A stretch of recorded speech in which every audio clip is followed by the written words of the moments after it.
నిర్గమకాండము 12వ అధ్యాయం. మోషే అహరోనులు ఐగుప్తు దేశంలో ఉండగా యెహోవా వారితో ఇలాగ సెలవిచ్చాను, నెలల్లో ఈ నెల మీకు మొదటిది, ఇది మీ సంవత్సరమునకు మొదటి నెల. మీరు ఇశ్రాయేలీయుల సర్వ సమాజంలో ఈ నెల దశమి నాడు వారు తమ తమ కుటుంబము లెక్క చెప్పున ఒక్కొక్కడు గొర్రెపిల్లనైనను మేకపిల్లనైనను, అనగా ప్రతి ఇంటికి ఒక గొర్రెపిల్లనైనను ఒక మేకపిల్లనైనను తీసుకునేవాళ్ళను. ఆ పిల్లను తినటకు ఒక కుటుంబం చాలకపోయిన ఎడల వాడును వాని పొరుగువాడును తమ లెక్క చెప్పున దాన్ని తీసుకునేవాళ్ళను. ఆ గొర్రెపిల్లను భుజించుటకు ప్రతి వాని భోజనము పరిమితిని బట్టి వారిని లెక్కింపవలను. నిర్దోషమైన ఏడాది మగపిల్లను తీసుకునేవాళ్ళను. గొర్రెలలో నుండి అయినను మేకలలో నుండి అయినను దానిని తీసుకుని వచ్చును. ఈ నెల 14వ దినం వరకు మీరు దాని నుంచి ఉంచుకొనవలెను. తరువాత ఇశ్రాయేలీయుల సమాజపు వారందరూ తమ తమ కూటముల్లో సాయంకాలమందు దాన్ని చంపి దాని రక్తము కొంచెం తీసి తాము దాన్ని తిని ఇండ్ల ద్వారబంధంలో 2 నిలువ కమ్ముల మీదను పైకమ్ము మీదను చల్లి ఆ రాత్రి వారి అగ్ని చేత కాల్చబడిన మాంసమును పొంగని రొట్టెలను తినవలను. చేదు కూరలతో దాన్ని తినవలను. దాని తలను దాని కాళ్ళను దాని ఆత్రములను అగ్నితో కాల్చి దాన్ని తినవలను. దానిలో ఉడకనిదైనను నీళ్లతో వండినదైనను తినకూడదు. ఉదయకాలం వరకు దానిలో దేవియు మిగిలింపకూడదు. ఉదయకాలం వరకు దానిలో మిగిలినది అగ్నితో కాల్చివేయవలను. మీరు దాన్ని తినవలసిన విధమేమనగా మీ నడుము కట్టుకొని మీ చెప్పులు తొడుగుకొని మీ కర్రలు చేత పట్టుకొని త్వరపడుచు దాన్ని తినవలను. అది యెహోవాకు పస్కా బలి. ఆ రాత్రి నేను ఐగుప్తు దేశమందు సంచరించి ఐగుప్తు దేశమందలి మనుషులలోని గాని జంతువులలో గాని తొలి సంతతియు హతము చేసి ఐగుప్తు దేవతలందరికీ తీర్పు తీర్చేదను. నేను యెహోవాను. మీరున్న ఇండ్ల మీద ఆ రక్తము మీకు గుర్తుగా ఉండును. నేను ఆ రక్తమును చూసి నిన్ను నశింప చేయగా దాటిపోయేదను.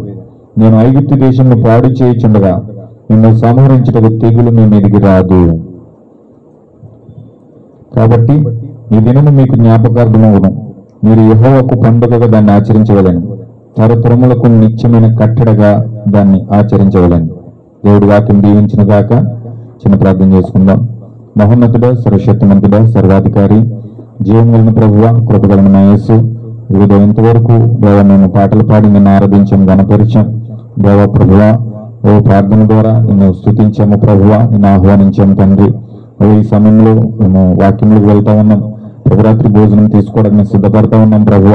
మా జీవితాల్లో ప్రభువ ప్రభురాత్రి భోజనం తీసుకోవడానికి తగిన అర్హతలు మాకు దయచేయండి. ఇదో ప్రభువ, మేము తండ్రి ఈ యొక్క వాక్యం ద్వారా మేము ప్రేరేపించబడి మమ్మల్ని మేము సరి చేసుకుని ప్రభువ, ఓ దేవ మమ్మల్ని మేము ఒప్పింప చేసుకుని ప్రభువ, నీ ముందు పశ్చాత్తాపడి ప్రభువ, ఓ నిర్దోషమైన చేతులతో నిష్కలంకమైన హృదయంతో ప్రభువ నిన్ను సమీపించడం కాక తండ్రి. ఓ దేవ నీ మేలుకరమైన దీవెన దాని ద్వారా మేము పొందుకోవడం కాక తండ్రి. ఓ దేవ ప్రభు, దాన్ని వివేచించకుండా తిని త్రాగువాడు శిక్ష విధి పాలవుతాడని చెప్పావు. కానీ ప్రభువ వివేచించి నిజముగా దాన్ని ప్రభువ ఓ మా యొక్క ఆశీర్వాదకరంగా ఉండినట్లుగా నేను తీసుకుందాము గాక. నా జీవితాలకు ఆశీర్వాదకరంగా ఉండను గాక తండ్రి. నీకు అప్పగించుకుంటూ సహాయం చేయమని ప్రభు యేసుక్రీస్తు నామములో ప్రార్థిస్తున్నాను తండ్రి. ఆమేన్. హల్లెలూయా. ప్రభు యేసుక్రీస్తు నామములో కూడి వచ్చిన సహోదరి సహోదరులందరికీ ప్రభు యేసుక్రీస్తు నామములో నా యొక్క వందనాలు చెప్పి వేస్తా ఉన్నానండి. అందరికీ God bless you all. Shalom. మీరందరూ కూడా ప్రభురాత్రి భోజనం తీసుకోవడానికి సిద్ధపడి హృదయాలలో వచ్చినందుకు మీ అందరికీ కూడా గాడ్ బ్లెస్ యు. ఎందుకంటే యేసుక్రీస్తు చెప్పాడు, నా శరీరం తిని నా రక్తం తాగిన వాడే నిత్య జీవం కలగడని చెప్పాడు. హల్లెలూయా. దేవుని నాకు మహిమకలును గాక. నిజముగా ఆయన ప్రభువైన యేసుక్రీస్తు మన కోసము కల్వరి శిలువలో రక్తం కార్చి ప్రాణం పెట్టి ఆయన మనకు ఒక వాగ్దానం చేశాడు. ఆయన కల్వరికి వెళ్ళక ముందు ప్రభురాత్రి భోజనం తీసుకున్నాడు. ఆయన కల్వరికి వెళ్ళే ముందుగా 12 మంది శిష్యుల్ని ఏర్పాటు చేసుకున్నాడు. ఆయన ఆ 12 మంది శిష్యుల్ని ఒక రహస్యమైన గదిలోకి తీసుకెళ్ళి, ఒక ఏర్పాటు చేయబడిన గదిలోకి తీసుకెళ్ళి ఆ గదిలో ప్రభురాత్రి భోజనాన్ని వాళ్ళకి ఇస్తా ఉన్నాడు. వాళ్ళకి ఇస్తూ వాళ్ళకి ఏమని చెప్తున్నాడంటే, నేను కొన్ని రోజుల్లో కలువరి శిలువలో ఈ విధంగా యాతన పడబోతా ఉన్నాను. అందుచేత నేను చనిపోయిన తర్వాత ఈ శరీరము, ఈ రొట్టె నా శరీరం అనుకుని నాకు జ్ఞాపకార్థంగా చేసుకోండి అని చెప్పేసి రొట్టెనిచ్చాడు ఆయన. ద్రాక్షారసం తీసుకుని, ఇది నా రక్తము, దీన్ని నా జ్ఞాపకార్థం చేయడం చెప్పి ద్రాక్షారసం ఇచ్చాడు ఆయన. ఆయన చనిపోయినప్పుడు కాదు కానీ చనిపోక ముందే ఏ విధమైన చనిపోబోతా ఉన్నాడో, ఆయన శరీరం ఎలా నలగొట్టబడబోతుందో, ఆ ద్రాక్ష పళ్ళు వల్ల ఎలాగైతే ఆమె ఆ యొక్క రక్తము చితకబట్టబడుతుందో, అలాగా చివరి రక్తపు బొట్టు వరకు కారబోతుందో ప్రతిదీ కూడా శిష్యులకు వివరించి ఆయన ఏం చేశాడంటే ప్రభురాత్రి భోజనం శిష్యులకు ఇచ్చాడు. హల్లెలూయా.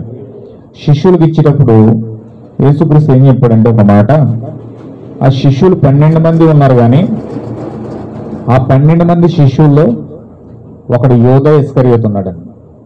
12 మంది శిష్యుల్లో యోధా ఇస్కరియోతు ఉన్నాడు.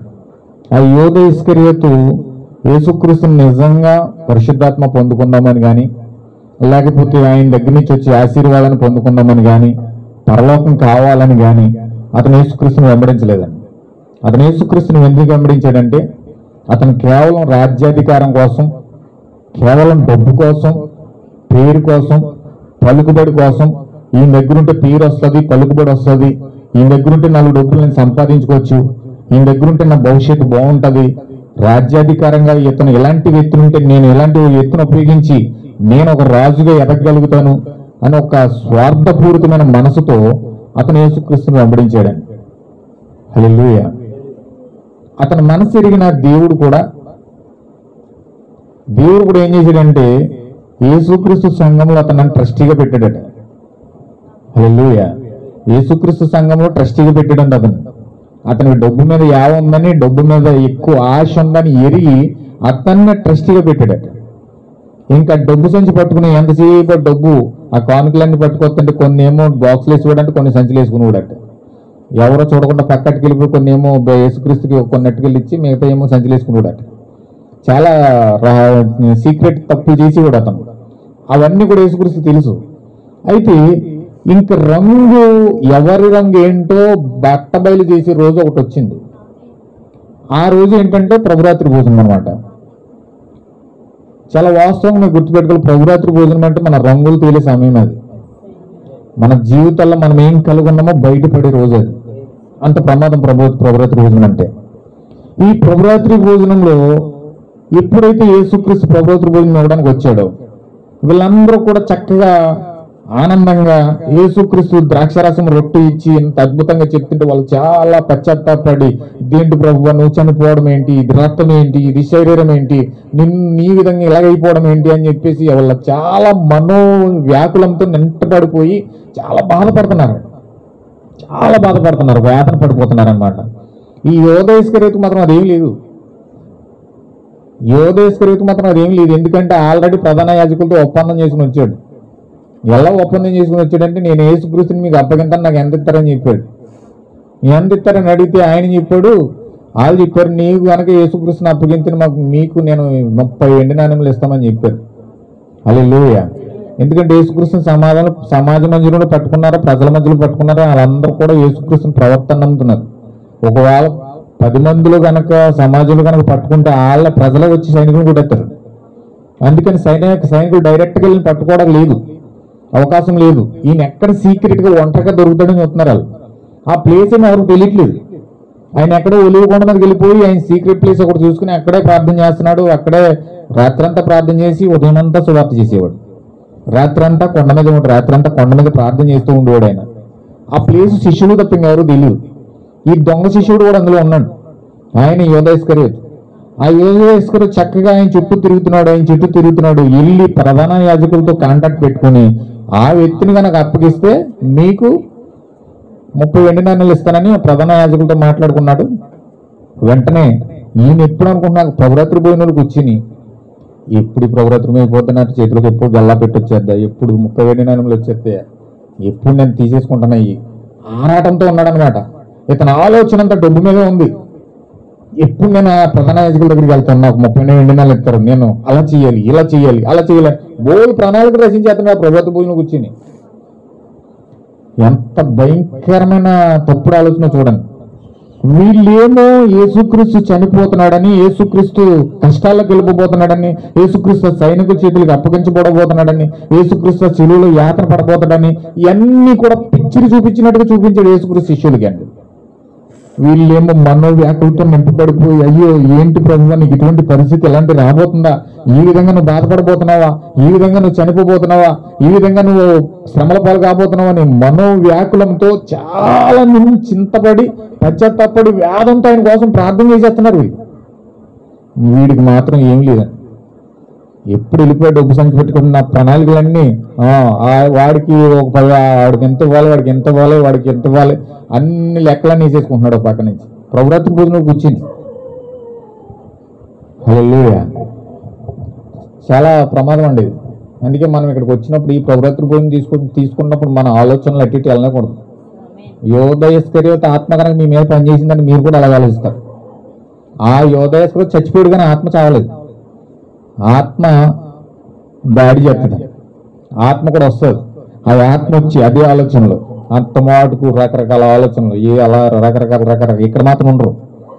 యేసుక్రీస్తు సిలువ కోసం మన ధ్యానిస్తుంటే ఆ సిలువలో జరుగుతున్న అతిక్రమాల కోసం, మన పాపాల కోసం ఆయన ఎలా బలైపోతున్నాడు మనం ఇక్కడ ధ్యానించుకుంటూ ప్రభుత్వ భూమికి వెళ్తే ఖచ్చితంగా కన్నీరు రాకుండా ఉండదు, నీకు ఏడవకుండా ఉండవు, పశ్చాత్తాపడకుండా ఉండవు. కానీ అసలు ఆ ఆలోచన లేదంటే నొప్పి నీకు తెలియట్లేదంటే నీ ఆలోచనకి ఎక్కడ ఉంది, నీ ఆలోచనకి ఎక్కడ పెట్టావు, సిలువ మీద పెట్టల. అందుచేత ఆ యోధ ఇస్కరియోతు ఆత్మ రానియద్దు, అది మనకు మంచిది కాదు. అయితే ఆ యోధ ఇస్కరియోతు ఆ ప్రభురాత్రి భూమిలో కూర్చుని చక్కగా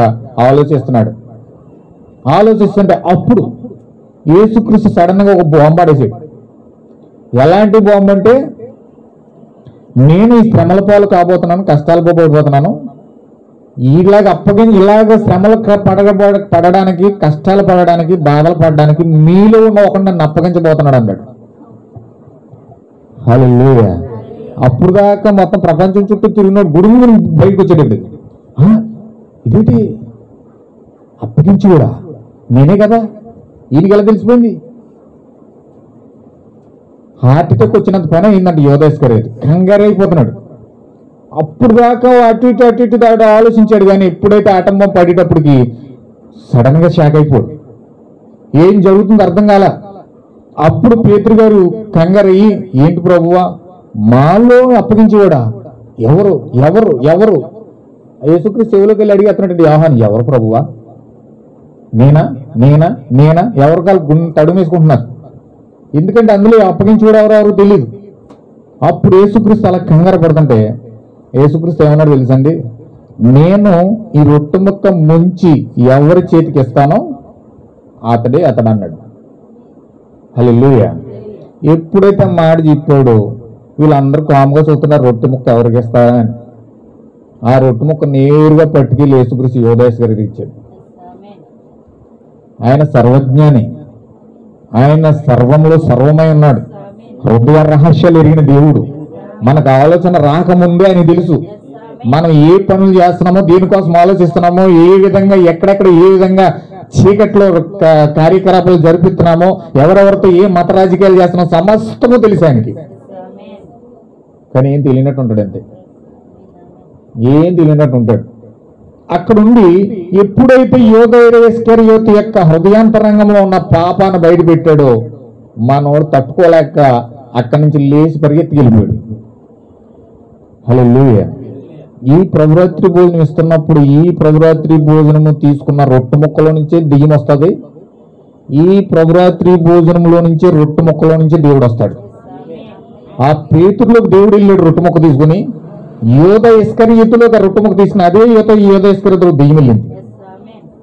ఎందుకంటే పేతురు పశ్చాత్తాపంతో, ఒప్పుకోలుతో, తను ఆ మనోచింతతో వ్యాకులతంతో పడుతున్న పశ్చాత్తాప హృదయంతో, అయ్యో నా ప్రభు ఇంత కష్టాల్లో పడుతున్నాడు, ఇంత వేదనలో పడుతున్నాడు, ఆ ప్రాబ్లం ఆయనకి రాకుండా ఉంటే బాగుందనే ఒక ప్రేమపూర్వకమైన మనసుతో ఆ ప్రభురాత్రి భోజనం అడుగుపెట్టాడు. కానీ యోధ ఇస్కరియోతు ఒక తప్పుడు ఆలోచనతో, భయంకరంగా ఒక నీతిమంతుడిని అప్పగించాలనే ఒక దురుద్దేశంతో, డబ్బు కోసం, అతని యొక్క స్వార్థపూరితమైన ఆలోచనతో ఆ ప్రభురాత్రి భోజనంలోకి అడుగు పెడుతున్నాడు. అందుకని వాడిలోకి దెయ్యం వెళ్ళింది, పేతుర్లోకేమో పరిశుద్ధాత్మ వెళ్ళింది. అంటే ఈ ప్రభురాత్రి భోజనంలోకి వస్తున్నప్పుడు చాలా మంచి ఒప్పుదలతో, చక్కని మంచి అభిప్రాయంతో రావాలి. ఇప్పుడు కూడా ఒక లోకము సంబంధించిన ఆలోచనలతో కానీ, లోక సంబంధమైన క్రియలతో కానీ, స్వార్థపూరితమైన ఆలోచనలతో కానీ ఎప్పుడు కూడా ఈ ప్రభురాత్రి భోజనం ఏలు పెట్టకూడదు. అలా పెట్టామా శరీర సంబంధమైన కార్యాలతో, మలినమైన కార్యాలతో వచ్చి ప్రభురాత్రి భోజనం పాలు పంపులు పొందుకుంటే మన జీవితంలో చాలా భయంకరమైన కార్యాలు ఎదురవుతాయి. అలా అవ్వడం గల కారణం ఏంటంటే, ఎప్పుడైనా సరే యోధ ఇస్కరియోతు అయ్యా ఆ యొక్క అప్పగించే వ్యక్తి నువ్వే అని గనక యేసుక్రీస్తు వేలు పెట్టి చూపించినప్పుడు, ఖచ్చితంగా యోధ ఇస్కరియోతులో గనక మంచి అభిప్రాయం ఉంటే అక్కడిక్కడ మోకాలు వేసి ప్రభువా తప్పు అయిపోయింది, నన్ను క్షమించు, ఎలాంటి పొరపాటు నేను చేయను, తెలియక నేను చేశాను, డబ్బు మీద ఆశతో పడి నేను చేశాను, నన్ను క్షమించు ప్రభు అని మోకాల మీద పడి ఏడ్చిండేవాడు. కానీ అతను స్వార్థపూరితమైన ఆలోచనతో ఆ ప్రభురాత్రి భోజనంలోకి అడుగు పెట్టినందుకు కారణం చేత కనీసం ఒప్పుకోలేడు కూడా అతను రాలేదు. అక్కడి నుంచి వెంటనే మొక్కం చిరతనప్పులాగా మారిపోయి అతను ఎంత ద్వేషించి యేసుక్రీస్తునికి ఎంతనే అప్పగించాలన్న భయంకరమైన ద్వేషంతో ఆ పరిచయాల దగ్గర పరిగెత్తుకుని వెళ్ళిపోయాడు. అంటే నువ్వు ఒక మంచి మనస్సు సాక్షితో గనక ప్రభురాత్రి భోజనం రాకపోతే దేవుడు నీ తప్పు ఏలిపెట్టి చూపిస్తానని ఒప్పుకోవు, సరి చేసుకోలేదని. అహంకారపూరితమైన మనసు వచ్చేస్తుంది, గర్వంతో కూడిన మనసు వచ్చేస్తుంది, ఆ తగ్గింపు అనేది రాదు, హెచ్చింపుతో కూడిన మనసు వస్తుంది. ఆ యోధ ఇస్కరియోతు అక్కడ వచ్చినందుకే అతను అక్కడ చిరతన పిల్ల మారిపోయి యేసుక్రీస్తుని ఇప్పుడే నేను అప్పగించాలన్నట్టుగా పరిగెత్తుకుని శాస్త్రులు పరిచయం దగ్గరికి వెళ్ళిపోయాడు. వాళ్ళు ఇచ్చిన 34 వెండి నాణాలను తీసుకుని యేసుక్రీస్తుని తీసుకెళ్ళి అప్పగించేసాడు. అప్పుడు వరకు ఆయనతో తిరిగాడు, అప్పుడు వరకు ఆయనతో తిన్నాడు, అప్పుడు వరకు ఆయన ఇచ్చిన రొట్టెలు తిన్నాడు, ఆయనతో సువార్త చేశాడు, ఆయనతో అద్భుతాలు చేశాడు, ఆయనతో చాలా చుచ్చక్రియలు చేశాడు. ఇన్ని అద్భుతాలు చేసి చేసి చేసి వెనుకొడు కూడా చేశాడు. చాలా మంచోళ్ళగా ఉన్నాడు. ఆ శిష్యులందరికంటే యేసుక్రీస్తుకి దగ్గరగా ఉండి అత్తమాటకు పేతురు కోసమో, పౌలు కోసమో, ఆంధ్రీ కోసం, వాళ్ళ కోసం, వీళ్ళ కోసం సాడీలు చెప్తూనే ఉండేవాడట. ఆయన అలా చేస్తున్నాడు అని నాకు యేసుక్రీస్తు దగ్గర మంచి పేరు తెచ్చుకుందామని, ఈయన దగ్గర మంచి పేరు తెచ్చుకుందామని వాళ్ళ కోసం వీళ్ళ కోసం అంత మొత్తం సమాచారం అంతా మోసుకొచ్చి ఆయన దగ్గర చెప్పుడంట. ఆయన అలాగా సర్లే సర్లే అలా చేస్తున్నాడా సర్లే అనుకోడట ఈయన. హల్లెలూయా. ఈయన తెలుసు వీడు ఎందుకు చెప్తున్నాడు, ఎందుకు మోసుకొస్తున్నాడు, వీడి అభిప్రాయం ఏంటో, వీడి స్వభావం ఏంటో, వీడి ఉద్దేశం ఏంటో సమస్తమని తెలుసు. కానీ ఆయన మాత్రం ఏం తెలియనట్టు అలా చేస్తున్నాడా సర్లే అనుకోడట. హల్లెలూయా. దేవుడు నన్ను మహిమపరును గాక. చూడండి, ఎప్పుడు కూడా ఒక మంచి ప్రేరేపణ కలిగి ప్రభురాత్రి భోజనం తీసుకున్నప్పుడు మంచి అభిప్రాయం కనుక రాకపోతే, పశ్చాత్తాపంతో కూడిన మనసుతో రాకపోతే, సిలువను ధ్యానిస్తూ ఆయన యొక్క త్యాగాన్ని గుర్తు చేసుకుంటూ చక్కగా మనం అనుభవపూర్వకంగా ఆ ప్రభురాత్రి భోజనం సమీపించకపోతే గనక చాలా ప్రమాదం ఇందులో వాటిల్ ఉంది. హల్లెలూయా. దేవుని నామమున మహిమ కలుగును గాక. అసలు ఈ ప్రభురాత్రి భోజనం ఏంటి అన్నది రాత్రి కొన్ని విషయాలు చూసి మనం ఆ ప్రభురాత్రి భోజనంలోకి వెళ్దాం. నిర్గమకాండం 12వ అధ్యాయం చదివాం. కొన్ని విషయాలు మనం చూద్దాం. ఆల్రెడీ ఉదయం కొన్ని విషయాలు మనం చూసాం. ఇప్పుడు కూడా కొన్ని విషయాలు చూసి మనం ప్రభురాత్రి భోజనాలకు మనం ప్రవేశిద్దాం. హల్లెలూయా. అందరూ ఆసక్తిగానే ఉన్నారండి? దేవుని నామమున మహిమ కలుగును గాక. కొంచెం జాగ్రత్తగా మీరు కొన్ని విషయాలు వినండి, చూడండి.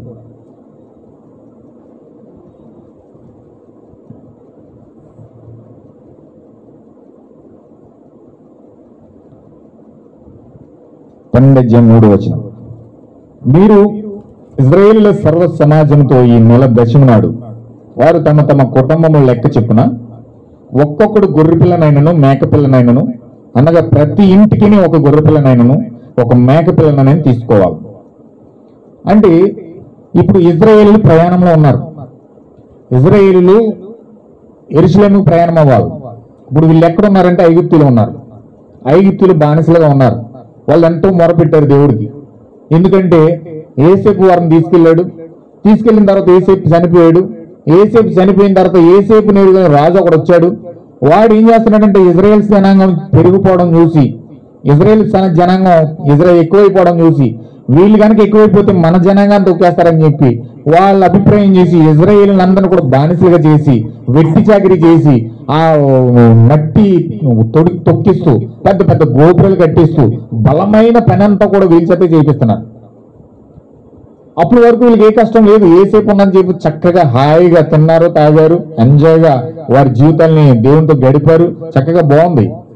కానీ ఎప్పుడైతే వాళ్ళు కాని దేశంలో ఉన్నారు, దేవుడు ఆశీర్వదించిన భూమిలో కాకుండా వారు వేరొక దేశంలో ఉన్నారు. దేవుడు ఆశీర్వదించిన భూమి యెరూషలేం, దేవుడు వారికి ఇచ్చింది యెరూషలేం, దేవుడు వారికి ఇచ్చింది పాలు తేనెలు ప్రవహించే దేశం అబ్రహాం యొక్క వాగ్దానాన్ని బట్టి. హల్లెలూయా. ఆ పాలు తేనెలు ప్రవహించే దేశంలో యెరూషలేంలో చక్కగా ఆనందంగా జీవించారు వాళ్ళు. అయితే కరువు ద్వారా వారు ఐగుప్తు దేశంలో అడుగుపెట్టారు. ఐగుప్తు దేశంలో అడుగుపెట్టి ఐగుప్తు దేశంలో ఏసేపు ఉన్నంతసేపు కూడా వారి జీవితాలు బాగున్నాయి. కానీ ఎప్పుడైతే ఏసేపు చనిపోయాడో వారి కష్టాలు స్టార్ట్ అయిపోయాయి, వారి ఇబ్బందులు ప్రారంభమైపోయాయి. ఆ ఏసేపు నెరిగిన ఒక రాజు వచ్చి, ఫరో రాజు వచ్చి వాళ్ళని వెట్టి చాకిరీ అంతా చేపించి భయంకరంగా బానిసలు చేశాడు. ఆ బానిసత్వాన్ని బట్టి వారు వెర్రెరి కేకలు పెడుతూ దేవుడు మొరపెడుతున్నారు, ప్రభువా ఎప్పుడు మాకు విడుదలిస్తావు, ఎప్పుడు మాకు విడుదలిస్తావు, మేము ప్రవర్తన కలిగి ఉన్నాం, మాకు ప్రవర్తనలు ఇచ్చావు నువ్వు, మేము ప్రవర్తన కాలదన్ని మేము త్రోసివేసి నీ ఆజ్ఞను తిరస్కరించి మేము ఈ యొక్క ఐగుప్తు దేశంలో భయంకరమైన నరకయాతన అనుభవిస్తున్నాం. మా మీద ఉన్న ఈ ఫరో రాజు చాలా మమ్మల్ని వేధిస్తున్నాడు, వెట్టి చాకిరీ అంతా చేపిస్తా ఉన్నాడు, దయచేసి మమ్మల్ని విడిపించి ప్రభువా, మమ్మల్ని కాపాడు ప్రభువా, ఈ యొక్క చాకిరీ నుంచి వెట్టి చాకిరీ నుంచి మమ్మల్ని విడిపించి ప్రభు అని వాళ్ళ రాత్రి బయళ్ళు కూడా ఎంతో భయంకరంగా ఏడుస్తుండేవారండి.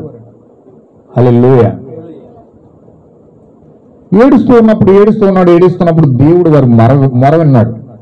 దేవుడు వారు మొరవిని అమ్రాము యాకోబు అని ఇద్దరిని దర్శించి దేవుడు వారికి విమోచించడానికి విమోచకుడుగా దేవుడు ఒక ప్రవర్తన పంపించాడు. హల్లెలూయా. ఒక ప్రవర్తన పంపించాడు, ఆయన పేరు మోషే. ఆ మోషే వారికి ఒక విమోచకుడిగా వచ్చాడు, వారిని విడిపించడానికి. వాళ్ళందరినీ ఫరో చేతిలో నుంచి విడిపించి పాలు తేనెలు ప్రవహించే దేశం తీసుకెళ్లాలి. అయితే మోషే దేవుడు ప్రత్యక్షమయ్యాడు. ఇదంతా మీకు తెలుసు. మోషే ప్రత్యక్షమైన తర్వాత అయ్యో నేను వెళ్ళను ప్రభువా, నా వల్ల కాదు, నేను నత్తోడిని, నేను మోగోడిని అన్నాడు. హల్లెలూయా. అప్పుడు దేవుడు ఏం చెప్పాడంటే, నత్తి వారికి మాటలు ఇచ్చింది నేను కాదా, మోగవారికి నోరు ఇచ్చింది నేను కాదా, నేనే నీతో మాట్లాడుతున్నాను, నేనే నిన్ను పంపుతున్నాను, నువ్వెందుకు అంత కంగారు పడుతున్నావు అని చెప్పేసి మోషేని ధైర్యపరిచి 2 సూచనలు మోషేకి ఇచ్చి పంపించాడు. హల్లెలూయా. 2 సూచనలు మోసేకిచ్చి పంపించాడని. 2 సూచనలు మోసేకిచ్చి పంపించిన తర్వాత ఒక సూచన ఏమిటంటే ఆయనకు ఒక కర్ర ఇచ్చాడు. ఆయన చేతిలో కర్ర ఉంది. ఈయన యేసుక్రీస్తు దేవుని కలుసుకోకముందు ఎలా ఉన్నాడంటే గొర్రెలు కాసుకుంటున్నాడు. హల్లెలూయా. గొర్రెలు ఎలా కాసుకుంటున్నాడంటే ఫస్ట్ టైం ఆయన రాజు. ఆయన చరిత్ర అంతా ఇప్పుడు చెప్తున్నాను, టైం సరిపోగా షార్ట్ కట్ లో చెప్పేస్తున్నాను నేను. ఇప్పుడు ఆయన గొర్రెలు కాసుకుంటున్నాడు. ఆ డ్రూ నేను తోలుకుంటున్నాడు కర్ర పెట్టుకుని. ఆయన ఐగుప్తు దేశంలో రాజుగా ఉండవలసినాడు. ఇజ్రాయేల్ దేశం కోసం పోరాడదామని ఇజ్రాయేలును ఐగుప్తును కొట్టుకుంటున్నారు. ఇద్దరు ఐగుప్తుడు ఒకడున్న ఇజ్రాయేల్ ఒకడు కొట్టుకుంటున్నారు ఇద్దరు. దేవుడు ఇతను ప్రవక్తగా పిలిచాడని, విమోచకుడిగా పిలిచాడని నీకు తెలుసు, మోషేకి తెలుసు.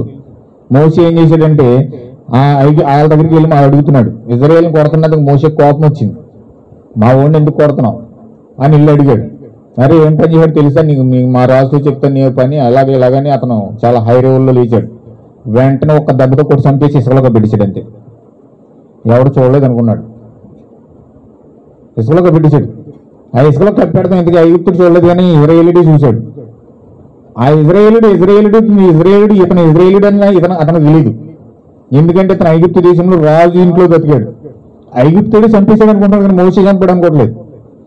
ఆ విషయం అటుకెళ్ళి మోషే చెప్పాడు, ఫరో చెప్పాడు, మీ ఐగుప్తుడు ఒకరిని చంపేసి మా ఇజ్రాయేల్ని చంపేసి గోతులో కప్పించాడని.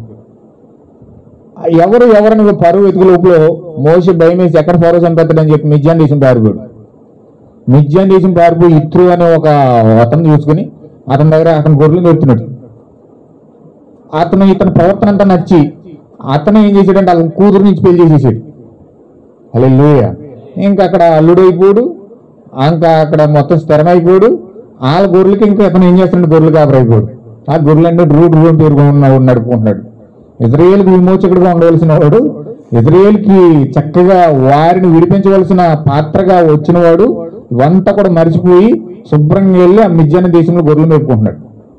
ఆ గొర్రెలు మేపుకుంటా ఉన్నప్పుడు దేవుని యొక్క స్వరం వినబడిందండి. మోషే మోషే అన్నాడు. ఎవరు పిలుస్తున్నారు ఏంటని మొత్తం అంతా నెతుక్కున్నాడు, ఎవరు కనిపించలే. ఒక స్వరం వినపడుతుంది మాత్రమే, ఇంకెవరో ఒకరు కనిపించట్లే. మోషే మోషే నీతో మాట్లాడాలి, ఆ కొండపైకి రమ్మని ఒక స్వరం వినపడుతుంది. కొండపైకి రమ్మని ఒక స్వరం వినపడుతూ ఉంటే పరిగెత్తుకుని వెళ్ళిపోయి మాంగారు చెప్పాడు విషయం. ఆ కొండపైకి రమ్మంటున్నాడు ఒక ఆయన, స్వరం వినపడుతుంది నాకు, మనిషి మాత్రం కనపడలేదు అని చెప్పాడు. అయితే ఎప్పుడైతే మాట చెప్పాడో బహుశా అది దేవుడై ఉంటాడని చెప్పేసి ఆయన మాట పలికేటప్పుడు అప్పుడు మోషే ఏం చేశాడంటే గొర్రెలన్నీ విడిచిపెట్ట కర్రట్టుకుని కొండపైకి వెళ్ళాడు, మోరియా పర్వతం పైకి. మోరియా పర్వతం పైకి వెళ్ళిన తర్వాత ఒక చెట్టు, అది ఎలా ఉందంటే మొత్తం కాలిపోతుంది కానీ కాల్తలేదు, మంటలు వచ్చేస్తున్నాయి, భయంకరంగా అగ్ని వచ్చేస్తుంది కానీ ఆ చెట్టు కాల్తలేదు. ఏంటి ఇంత విచిత్రంగా ఉంది, చెట్టు కాలట్లేదు, ఇంతకు నా ఇంచుమించు అరగంట పైనుంచి కాలుతుంది, ఇంకా ఏం కాలట్లేదు, ఏదో విచిత్రంగా ఉందని చెప్పేసి ఆ చెట్టు దగ్గరికి వెళ్ళడానికి ప్రయత్నం చేస్తున్నాడు. వెంటనే ఆ చెట్టులో నుంచి ఒక స్వరం వచ్చింది. ఆ స్వరం ఏమొచ్చిందంటే మోషే మోషే నువ్వు ఉన్న స్థలము పరిశుద్ధమైన స్థలం, ఆ స్థలము నువ్వు ప్రవేశించాలంటే నీ కాళ్ళు కూడా చెప్పులు విడిచిపెట్టని చెప్పి స్వరం వచ్చింది. వెంటనే మోసే గొప్ప వెళ్ళి ఆ చెప్పులు తీసేసి అక్కడ నాకు నిలబడ్డాడు. చిత్తం ప్రభువా ఏంటని అడిగేటప్పటికి మొత్తం దేవుడు మాట్లాడాడు. నేను విమోచకుడు ఎన్నుకున్నాను, నేను రక్షకుడు ఎన్నుకున్నాను, నేను ఎన్నుకున్న విధానం దేనికోసం అంటే ఐగుప్తీయులు నా ప్రజలు చేస్తున్న మొర నేను విన్నాను, వారి కోసం నేను దిగొచ్చాను. హల్లెలూయా. నేను ఎక్కడుంటానంటే ఇప్పుడు నీలోనే ఉంటాను, నీలో ఉండే నేను వారిని విడిపించాలనుకుంటున్నాను. నీ శరీరం నాకు కావాలి, నీవు పూర్తిగా నిన్ను నువ్వు అప్పగించుకుంటే నీ శరీరం నుండి నేను నా ఇజ్రాయేల్ ప్రజలను విడిపించుకోవాలి అని చెప్పేసి మోసేతో మాట్లాడుతున్నాడు. హల్లెలూయా. ఇప్పుడు ఆ యొక్క స్వరం ఏం చేసిందంటే నేను ఐగుప్తు దేశంలో ఉన్న ప్రజలందరినీ విడిపించాలంటే నేను నీలో ఉండి రావాలనుకుంటున్నాను అని చెప్పి ఎప్పుడైతే చెప్పాడు మోసే అన్నాడు, నేను నత్తోండి ప్రభువా, నేను ఎర్రుని ప్రభువా, నాకు నేలంటోండి ప్రభు, ఇలాంటి ప్రభు అని చెప్పేసి ఏదో సాకులు చెప్పడానికి ప్రయత్నం చేశాడు. ఎందుకంటే మోసే భయమట్టేసుకుంది, ఐగుప్తు దేశం వెళ్తే మళ్ళీ చంపేస్తారు ఫరో, ఆల్రెడీ ఒకరిని చంపేసి వచ్చేసాడు. హల్లెలూయా. మళ్ళీ వెళ్తే ఫరో నా కోసమే ఎదుగుతున్నాడు, ఖచ్చితంగా నన్ను చంపేస్తాడేమని చెప్పి భయపడుతున్నాడు. అయితే దేవుడు ఏం చేశాడంటే ధైర్యం ఇచ్చి నేను నీతో వస్తున్నాను, నువ్వు నాతో వస్తున్నాను గుర్తెట్టి, నువ్వు నాతో వస్తున్నావు అన్నాడానికి రుజువేటి. ఇప్పుడు దానికి రుజువు ఇస్తున్నాడు దేవుడు. ఏంటి రుజువు ఇస్తున్నాడు అంటే చేతిలో కర్ర ఉంది, ఆ కర్రను కింద అన్నాడు దేవుడు. ఆ కర్రను ఎప్పుడైతే కింద పడేసాడు అది పాము అయిపోయింది. ఇక్కడి నుంచి అక్కడ పరిగెట్టేడు మోసే. ఆ పామును చూసి భయపడిపోయాడు. ఆ పరిగెట్టినప్పుడు అప్పుడు మళ్ళా స్వరం వచ్చింది. ఆ స్వరం ఏమొచ్చిందంటే ఆ కర్రను పట్టుకోమన్నాడు, ఆ తోక పట్టుకోమన్నాడు. తోక కట్టుకుంటే మళ్ళీ కర్ర అయిపోయింది. హల్లెలూయా. చూడండి దేవుడు ఇచ్చే సూచన ఎలా ఉందో చూడండి. అది కర్ర కానీ కింద పడితే పామైంది, అది చేతిలో ఉన్నని చెప్పే కర్రగా ఉంది కానీ జారిందంటే అది పామైంది. హల్లెలూయా. ఆ కర్ర ఏంటంటే అది తీర్పు కర్ర, అది వాక్యమైనది. దేవుడు ఆయన చేతిలో ఉన్న ఆయుధాన్ని వాక్యంగా మార్చేశాడు. ఆ వాక్యం నీ చేతిలో ఉంటే నీ కృప, ఆ వాక్యం నీ చేతిలో నుంచి కింద జార విడిచావంటే తీర్పు. హల్లెలూయా. నీ హృదయంలో నీ వాక్యం అని చెప్పి నీకు దీవెన. ఒకవేళ వాక్యం కనుక నీలో జారిపోయి వాక్యం వదిలేసావు అనుకో నీకు తీర్పులు తప్ప ఏముండవు. హల్లెలూయా. ఆ సూచన ఇచ్చాడు. ఇప్పుడు ఆ కర్రతో ఏం చేయాలి? శక్తి అంతా కర్రలోనే ఉంది మరి. హల్లెలూయా. శక్తి అంతా కూడా కర్రలోనే ఉంది. నీకు ఉన్న శక్తి అంతా కూడా ఎక్కడ ఉందని వాక్యంలోనే ఉంది. నీకేం శక్తిలే, నువ్వేం ఉపయోగపడవు, నీకు నిరూపమైన పాత్రవి. నువ్వు ఇలా కూర్చుండగానే చూడండి మీ దగ్గరకు వచ్చి దోమలు మనం కుట్టేసి వెళ్ళిపోతున్నాయి. దోమలు కూడా మీ మాటను, ఈగలు కూడా మీ మాటను. అసలు ఏమి నిరుపయోగం కాదు, నీ వల్ల ఏం కాదు, అసలు నువ్వు జీరో, మట్టి పాత్రవి. దేవుడు ఏం చెప్పాడంటే నువ్వు మట్టి కనుక తిరిగి మన్నైపోతావు అన్నాడు. హల్లెలూయా. అంటే మనం ఈ కాలం మీద ప్రవర్తన మనం అంట స్పూనుడు మట్టి అంట, కాల్చేస్తే ఏమవుతుందంటే స్పూనుడు మట్టి అవుతుంది. మన బాడీ అంతే. మన బాడీకి ఎన్నెన్నో క్రీములు రాసేస్తాం, ఎన్నెన్నో పేస్టులు వాడతాం, ఎన్నెన్నో వేల రూపాయలు పట్టు చీరలు కట్టేస్తాం, ఎన్నెన్నో సూట్లు వేస్తాం, బూట్లు వేస్తాం, ఎన్ని సొగసులు చేయాలి, ఎన్ని అందాలు అలంకరించాలి, అన్ని అందాలు అలంకరిస్తాం ఈ బాడీకి. కానీ అది నిజంగా చచ్చిపోయి కాలుతో స్పూనుడు మట్టండి. అది ఏం ఉపయోగం లేదు, దానివల్ల ఏమీ ఉపయోగం లేదు. అది ఉన్నది చెప్పే సొగసు, అది కాస్త చేజారిందంటే ఏం లేదు. హల్లెలూయా. అయితే ఇక్కడ ఎప్పుడైతే ఆ తీర్పు కర్ర దేవుడు ఇచ్చాడో, ఆ కర్ర మోషేలో ఉందని చెప్పి మోషే శక్తివంతుడై ఉన్నాడు. ఆ కర్రను ఆయుధంగా మార్చేశాడు. ఆ కర్ర ఇంకా ఇంకా లోతుకెళ్ళి ప్రవర్తనాడు. ఆ కర్రే నీ విశ్వాసం అన్నాడు. నీకు విశ్వాసం ఉంటే ప్రపంచాన్ని మొత్తం తిమ్మిరి పిమ్మిరి చేసేయగలవు. నీకున్న బలమైన విశ్వాసంతో మొత్తం చూడండి. ఆ విశ్వాసంతో ఎప్పుడైతే సముద్రం నిమ్మలించంటే ఆ సముద్రం అంత సప్పన అనిగిపోయిందండి. హల్లెలూయా. ఖచ్చితంగా ఆ కర్ర, ఆ వాక్యము, ఆ విశ్వాసము నీలో ఉండాలి. ఆ విశ్వాసం ద్వారానే నువ్వు ప్రపంచాన్ని జయించగలుగుతావు. ఆ విశ్వాసం ద్వారానే నువ్వు ప్రపంచాన్ని రూల్ చేయగలుగుతావు. ఆ విశ్వాసం ద్వారానే సమస్తము నీ యొక్క ఆధీనంలో ఉంటాయి. అందుకే ఆవాగంగా అంత విశ్వాసం ఉంటేనంటే ఈ చెట్టెళ్ళి వేళ్ళతో సహా లేచి సముద్రంలో పడమలు పడుతుందట. అంటే ఆవగింజ అంత విశ్వాసానికి అంత గొప్ప బలమైన శక్తి ఉంటే మరి విస్తారమైన యొక్క విశ్వాసం నీ జీవితం ఉంటే ఎలా ఉంటుంది నీ పరిస్థితి? అది బాబు నా జీవితంలో అయిపోయింది బాబు అని ఆడవప్పుడు అప్పుడు ఆలోచన రాదు. నిజమండి, నేను చెప్తుంది వాస్తున్నావు కాదు. హల్లెలూయా. ఖచ్చితంగా విశ్వాసం మన జీవితం ఉంటే, ఆవగింజంత విశ్వాసం ఉంటేనే చెట్టు వేళ్ళతో లేచి సముద్రంలో పడుతుంది కదా. మరి నిక్కటమైన ఆ విశ్వాసం మన జీవితంలో ఉంటే పరిస్థితి ఎలా ఉంటుందండి? ఈ విషయాలని చెప్పుకోవడానికి బాగానే ఉంటాయి కానీ సాధించడానికి మన వాళ్ళు కాదు. హల్లెలూయా. వింటానికి బాగానే ఉంటాయి ఇవన్నీ. కానీ ఆ విశ్వాసం ఎక్కడ ఉందంటే కర్రలో ఉంది, వాక్యంలో ఉంది. ఆ వాక్యమే యేసుక్రీస్తు అయి ఉన్నాడు. ఇప్పుడు ఈ యొక్క మోషే హృదయంలో ఉన్న మోషే యొక్క హృదయంలో యేసుక్రీస్తు ఉన్నాడు. ఆ యొక్క యేసుక్రీస్తు క్రియ రూపంలో చూపిస్తున్నాడు. హల్లెలూయా.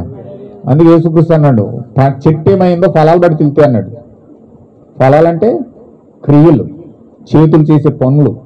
అంటే మోషే చెట్టు ఏమై ఉన్నాడంటే యేసుక్రీస్తు అయి ఉన్నాడు. లోపల యేసుక్రీస్తు ఉన్నాడు. ఇప్పుడు అతనిలో ఉన్న క్రియలన్నీ యేసుక్రీస్తు క్రియలు వస్తున్నాయి.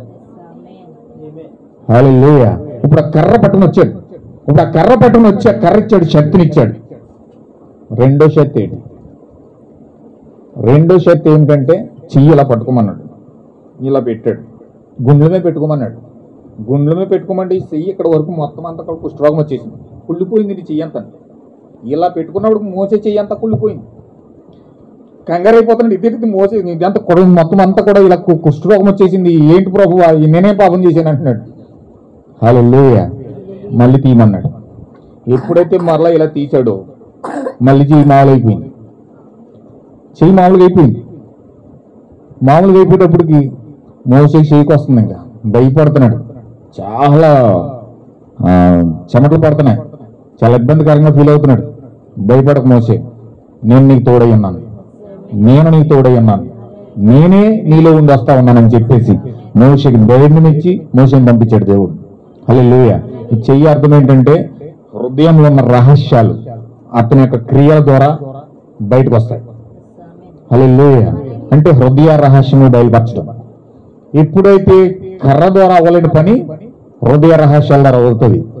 ఈ రెండు కార్యాలు మోషేకి రెండు సూచనలు ఇచ్చి ఐగుప్తు దేశం పంపించాడు. ఐగుప్తు దేశం ఇప్పుడు కరెక్ట్గా ముసలాడు వస్తున్నాడు. 80 సంవత్సరాలు ముసలాడు ఐగుప్తు దేశం వచ్చాడు. ఐగుప్తు దేశం వచ్చి మోషే దగ్గరికి వెళ్ళిపోయి పొర దగ్గరికి వెళ్ళిపోయి నేలుగా నా ప్రజలను విడిపించమన్నాడు. మోసే పక్కాల నుంచి నవ్వాడు. నువ్వేమో ముసలాడు, నన్ను 4 సైనికులు వచ్చి తలకో దెబ్బేసి చచ్చి ఊరుకుంటాను. హల్లెలూయా. వింటున్నారండి? 4 సైనికులు వచ్చి తలకో దెబ్బెత్తి చచ్చి ఊరుకుంటావు.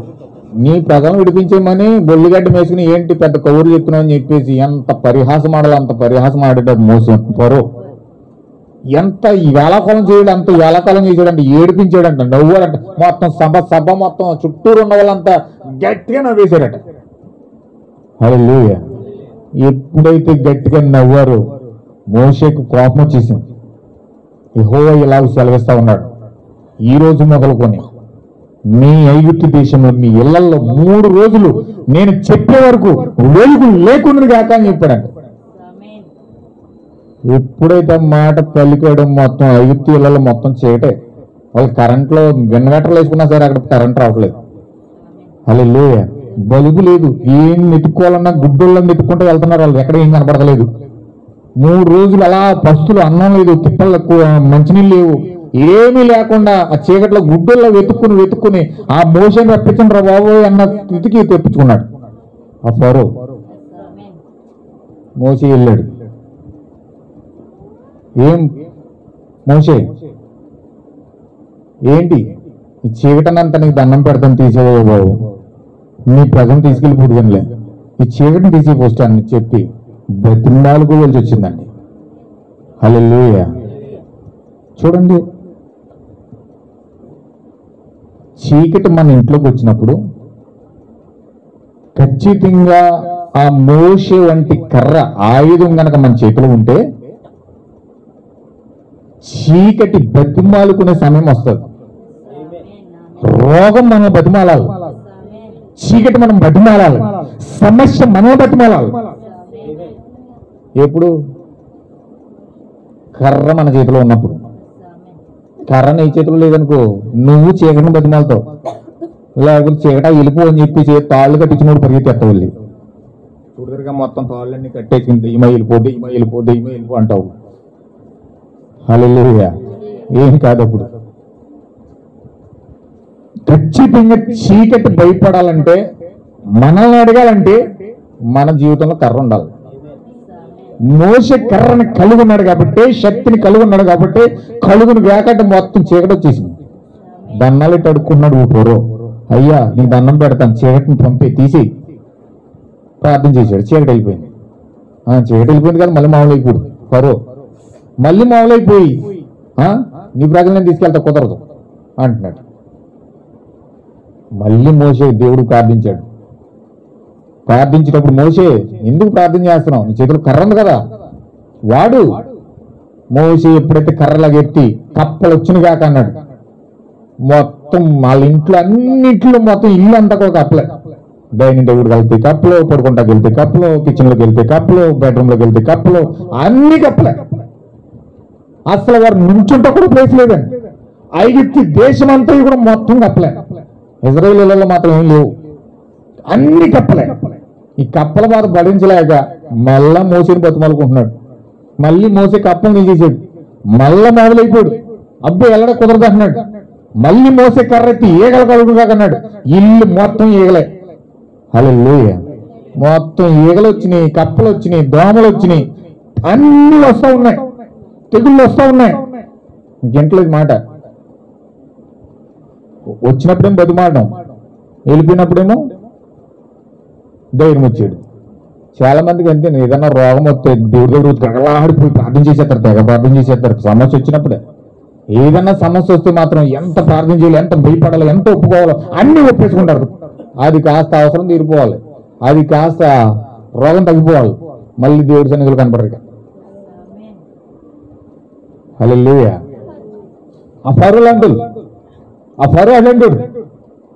ఆ పరిస్థితిని బట్టి, అవసరాన్ని బట్టి దేవుడి దగ్గరికి ఎగలాడేస్తున్నాడు. అవసరం దేవుడి దగ్గర నువ్వు ఎవడో తెలియదు అంటున్నాడు. హల్లెలూయా. అయితే ఇంకా మోషే అప్పుడు ఏం చేశాడు, మళ్ళీ కర్ర ఎత్తాడు. కర్ర పట్టుకొచ్చి కాలంలో పెట్టాడు. వాళ్ళు మంచినీళ్ళు తాగే కాలంలో పెట్టేశాడు. ఆ కాలంలో పెట్టేటప్పుడు మొత్తం కాలం అంతా కూడా రక్తమైపోయింది. మొత్తం వాళ్ళు మంచినీళ్ళు తాగదామని గ్లాస్ పెట్టుకున్నాడు, ఆ గ్లాసులో రక్తం కనపడుతుంది. మంచినీళ్ళు తాగదామని గ్లాస్ పెట్టుకుంటే రక్తం, టీ తాగదామని గ్లాస్ పెట్టుకుంటే రక్తం, చెరువులోకి వెళ్ళి కాలు కట్టుకుందామంటే రక్తం, బాత్రూంలోకి వెళ్ళి స్నానం చేద్దామంటే రక్తం, ఎక్కడ చూసినా రక్తం రక్తం రక్తం, అంత రక్తమే. హల్లెలూయా. మరలా పరువు వస్తున్నాడు. మరలా ఏం చేసినా సరే కుదరట్లే. ఇక దేవుడు మోషే ద్వారా అలా ఇంచుమించు 10 అద్భుతాలు చేశాడు. ఇంకా లాస్ట్ శిక్ష అయిపోతూ ఉన్నాడు అనమాట. ఇంకా అది దేనికి లొంగట్లేదు. దేవుడు కూడా ఇచ్చి చిన్న చిన్న ట్రీట్మెంట్లు ఇస్తాడు. ఫస్ట్ తప్పులు చేసినప్పుడు ఇలాంటి వ్యక్తులకి ఏం చేస్తాడంటే ఫస్ట్ చిన్న ట్రీట్మెంట్లు ఇస్తాడు.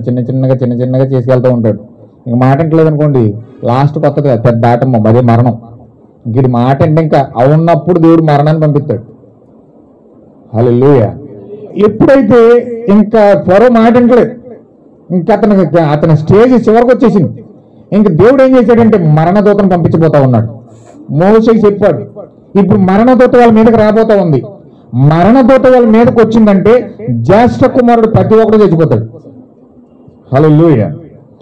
జ్యేష్ఠ కుమారుడు ప్రతి ఒక్కడు చచ్చిపోతాడు. వాళ్ళ ఇంట్లో కుమారుడు అని కూడా ఉండడు. హల్లెలూయా. దానికోసం వీరికి ఏం చేస్తున్నాడంటే దేవుడు ఇప్పుడు చూడండి, నిర్గమకాండం 12:3 ఇజ్రాయేల్కి ఒక చట్టం ఇస్తున్నాడు.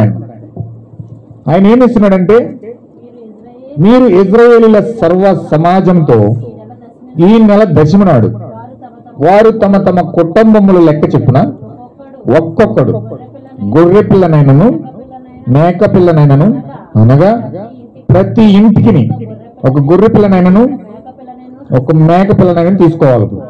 ఇప్పుడు వాళ్ళు చేయవలసిన పని ఏంటంటే ఇజ్రాయేల్ అందరూ ఈ మరణదూతను తప్పించుకునే ప్రాసెస్ లో వీరికి ఒక నియమం పెడుతున్నాడు దేవుడు మోషే ద్వారా. ఈ మోషే వీరికి ఒక నియమం పెడుతున్నాడు. హల్లెలూయా. ఇక్కడే ఉన్నారు కదండి, దృష్టి ఇక్కడే పెట్టండి, ఎక్కడికి వెళ్ళవద్దు. కొంచెం చెప్పు సహించండి, నేను త్వరగా ముగిస్తాను. హల్లెలూయా. చూడండి, ఇప్పుడు ఇజ్రాయేల్ అక్కడ మరణదూత వస్తుంది. ఈ మరణదూతను తప్పించుకోవాలంటే గొర్రె పిల్ల కానీ మేక పిల్ల కానీ ప్రతి ఇంటికి రావాలి. వాళ్ళు చెప్పాడు. ఆ యొక్క క్రమం పెట్టడానికి అక్కడ ఒక దేవుడు ఒక క్రమాన్ని పెట్టాడు. ఆయన ఎవరంటే మోషే.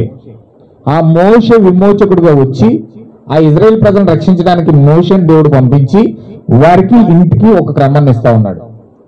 ఖచ్చితంగా మన జీవితాల్లో కూడా మనకు కూడా ఉదయం చదివాం ప్రకటన గ్రంథంలో, మళ్ళీ చదవడం ఒకసారి. ప్రకటన గ్రంథం 6:7 కొంచెం జాగ్రత్తగా మీరు గ్రహించండి.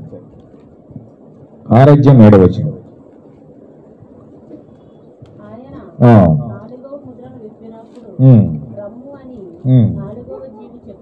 వింటిని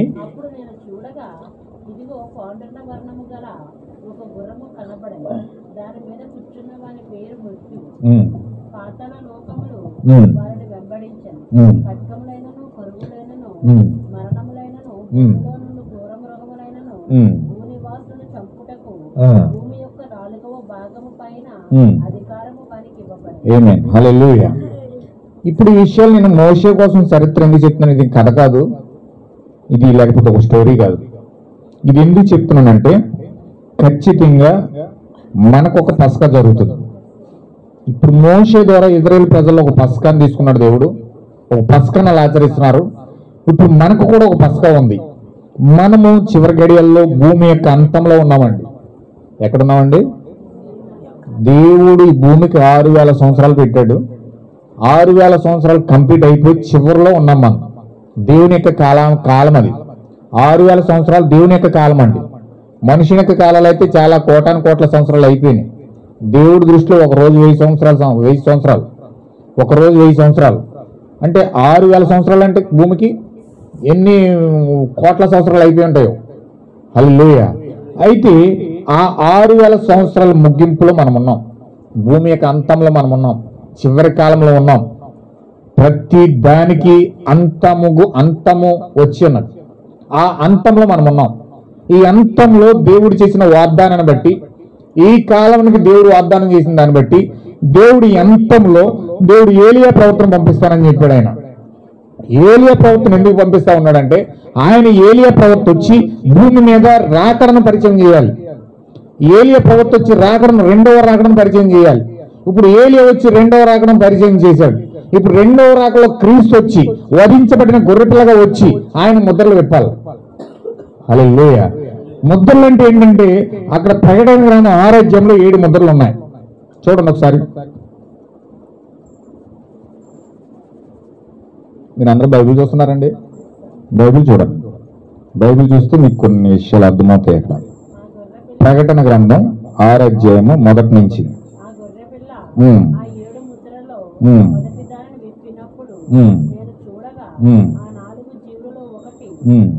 మొత్తం అంత వద్దండి, టైం సరిపోదు. 6వ అధ్యాయం మొదటి వచ్చిన చదవండి. ఆ గొర్రెపిల్ల 7 ముద్రల్లో మొదటి దాన్ని విప్పినప్పుడు, అంటే ఇక్కడ ఏం చెప్తున్నాడు? గొర్రెపిల్ల 7 ముద్రలు విప్పాలి. బైబిల్లో 7 ముద్రలు ఉన్నాయి. ఆ 7 ముద్రలు గొర్రెపిల్ల విప్పాలి. ఇక్కడ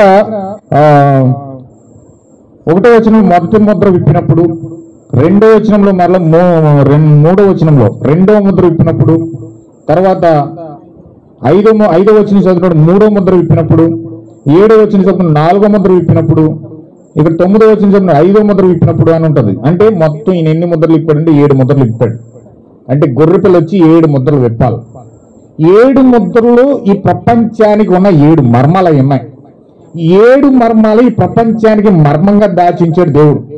ఇప్పుడు 7 ముద్రలోని ప్రపంచం యొక్క భవిష్యత్తు ఉంది. 7 ముద్రలోని ప్రపంచం యొక్క పూర్తి చిత్రం అంతా కూడా దేవుడు రాసిపెట్టాడు. అసలు ప్రపంచం ఎలా ప్రారంభమైంది, ఎలా అంతమైపోతుంది, ఎలా నాశనం అయిపోతుంది, ఎలా రాజకీయాలు నడవబోతున్నాయి, ఎలా మతం నడవబోతుంది, ఏ విధంగా ఈ చివరికి ఎన్ని కార్యాలు భూమి మీద జరుగుతాయి, బబులోను రాజ్యం ఎలా స్టార్ట్ అవుతుంది, పార్సియా రాజ్యం ఎలా స్టార్ట్ అవుతుంది, గ్రీకు రాజ్యాలు ఎలా స్టార్ట్ అవుతున్నాయి, అక్కడ రోమన్ సామ్రాజ్యం ఎలా స్టార్ట్ అవుతుంది, మట్టి ఇనుము పసుగని రాజ్యం ఒకటి చివరిలో వస్తుంది. ఈ 5 రాజ్యాల తర్వాత 6వ రాజ్యం వస్తుంది. అది క్రీస్తు రాజ్యము. అది 1000 ఏళ్ల పరిపాలనలో క్రీస్తు ఏ విధంగా భూమిని ప్రపంచాన్ని పరిపాలించబోతా ఉన్నాడు పూర్తి చిత్రము 7 ముద్రలో మర్మయుక్తంగా దాచిపెట్టాడు దేవుడు. హల్లెలూయా. దేవుడు మన మహిమ కలుగును గాక. ఇప్పుడు 7 ముద్రలు విప్పి ప్రపంచానికి ఆ 7 ముద్రలు విప్పట్లేదు, కానీ ప్రపంచానికి ఆ 7 ముద్రలు కాదు, కానీ దేవుని యొక్క సంతానం ఎవరైతే ఉన్నారో, అబ్రహాం యొక్క రాజ సంతానం ఎవరైతే ఉన్నారో, నిజమైన దేవుని యొక్క విత్తనాలు ఎవరైతే ఉన్నారో వారికి దేవుడు 7 ముద్రలు విప్పుతున్నాడు. దేవుడు మన మహిమ కలుగును గాక. 7 ముద్రలు ఎప్పుడైతే వారి భవిష్యత్తులో ఆ దేవుని యొక్క విత్తనాలకి రాజ సంతానానికి అర్థమవుతుందో, ప్రపంచం యొక్క భవిష్యత్తు అర్థమవుతుందో, అప్పుడు వీరు 7 ముద్రల మర్మం అంతా తెలుసుకుని వారు సిద్ధపడవలసిన గడియలో వారు సిద్ధపడ్డానికి మొదలు పెడతారు. హల్లెలూయా. అయితే ఇక్కడ దేవుడు 7 ముద్రలు విప్పి పూర్తిగా బయలుపరుస్తున్నాడు. మొదటి ముద్ర విప్పినప్పుడు ప్రపంచంలో ఏం జరుగుతుందో చూడండి. అక్కడ కొన్ని విషయాలు మీకు నేను చెప్పాలనుకుంటా ఉన్నాను. కొంచెం జాగ్రత్తగా మీరు గమనించండి. ఆ 4 జీవుల్లో ఒకటి రమ్ము, ఉరుము వంటి స్వరంతో నేను చెప్పిన వింటిని, మరియు నేను చూడగా తెల్లని గుర్రము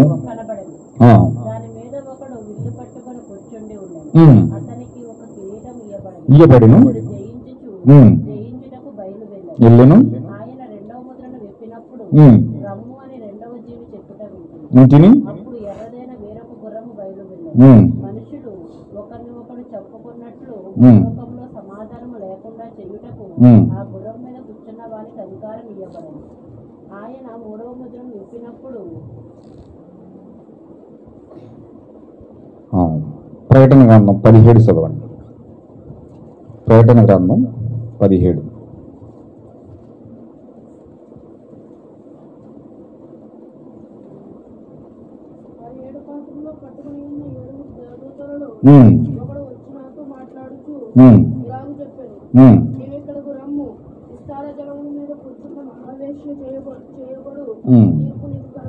దేవుని మహిమ కలుగును గాక. చూడండి, 7 ముద్రలు 7 దేవదూతలు విప్పాలండి.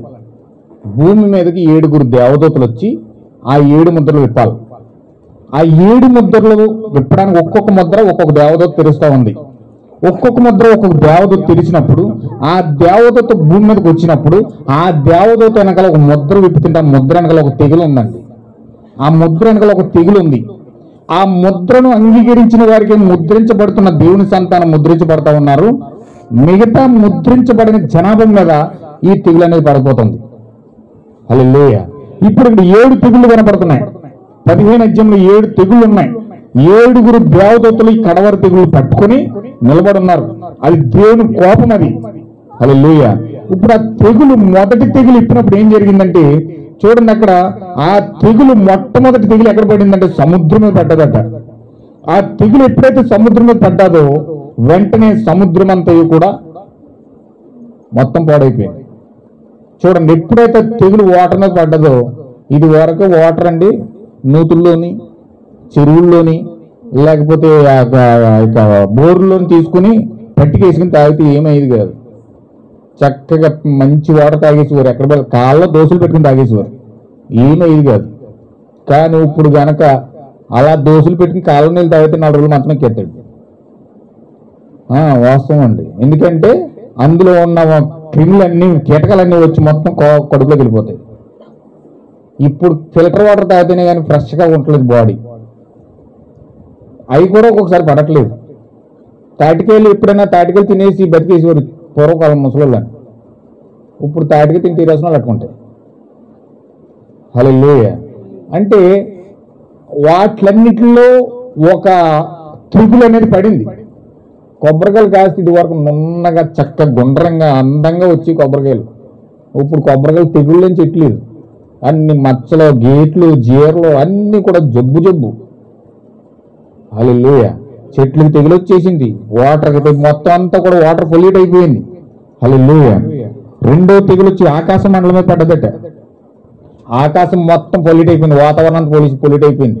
మాస్కులు ఎట్టుకుని బతికితే బతకగలుగుతూ, ఇప్పుడు మాస్కులు లేకపోతే ఏ గాలి ఎక్కడి నుంచి ఎక్కడ కొట్టాదో తెలియదు. ఈ గాలిలోనే ఉన్న వైరస్లన్నీ. అలాగా ఇంచుమించు 7 దేవదూతలు వాతావరణం మీద, వాటర్ మీద, ఫుడ్ మీద.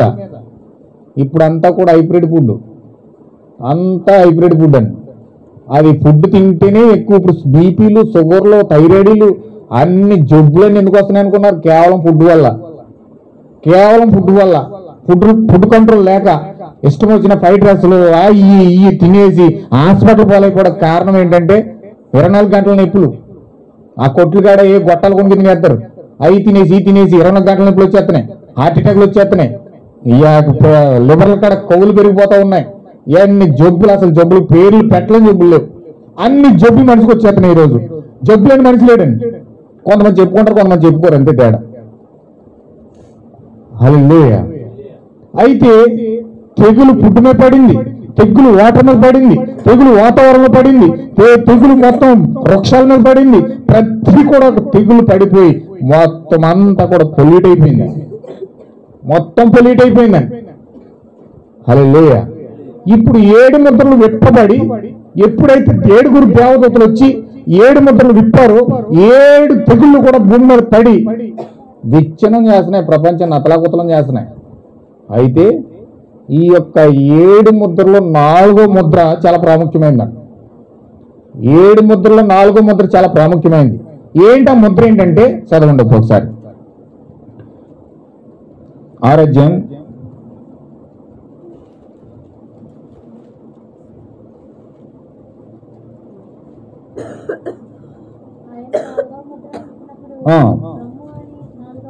4వ జీవి చెప్పిన వెంటనే నేను చూడగా గుర్రము కనపడెను.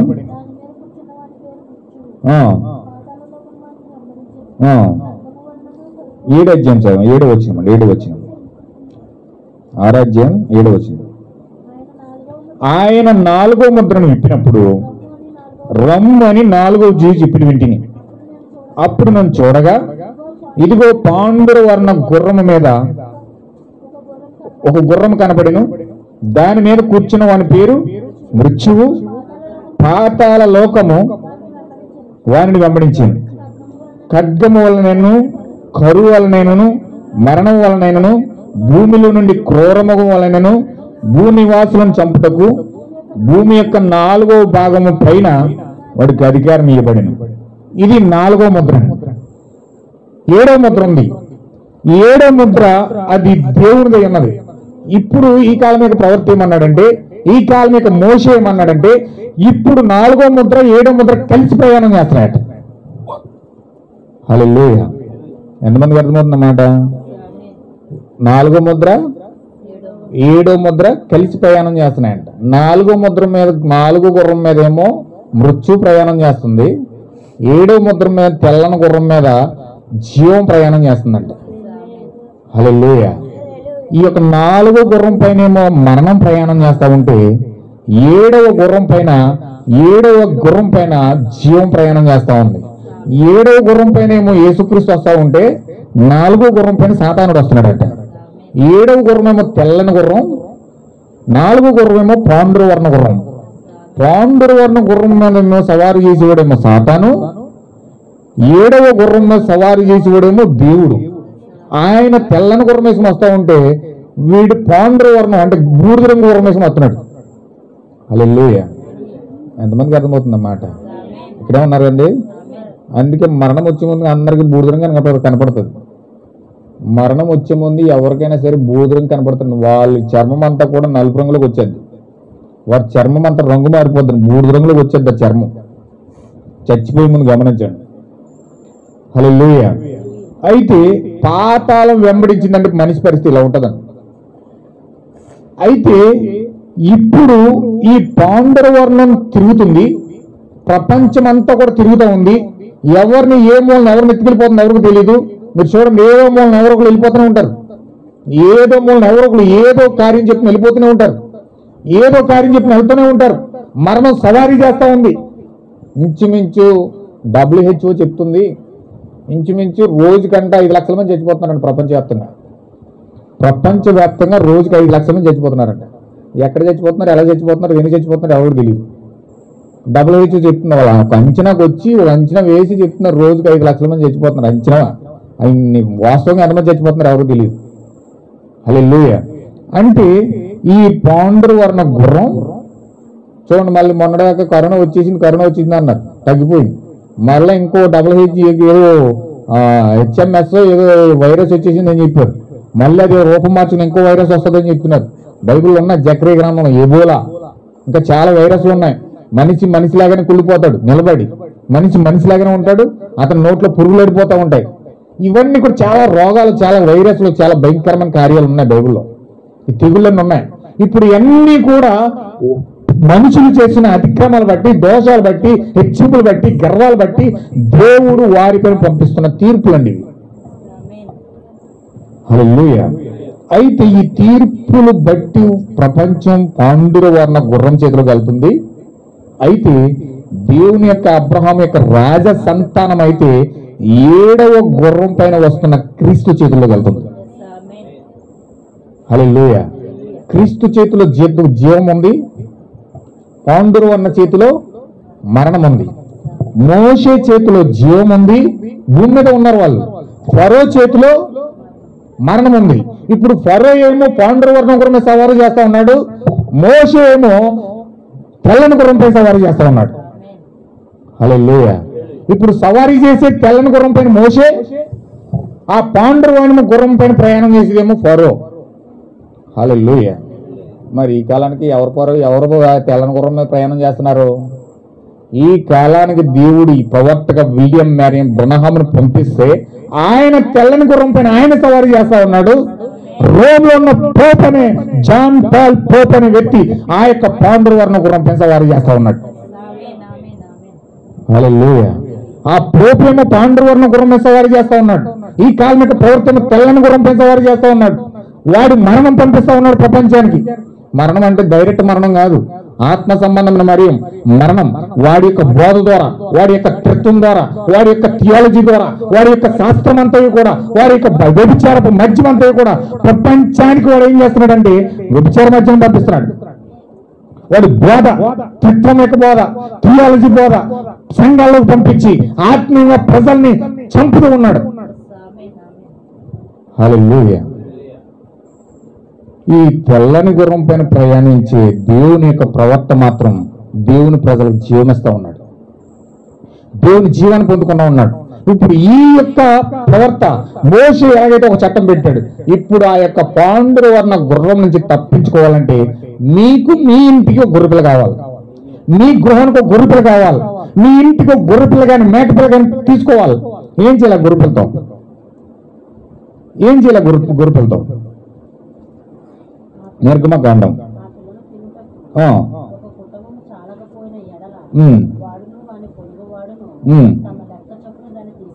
తీసుకొని వాళ్ళను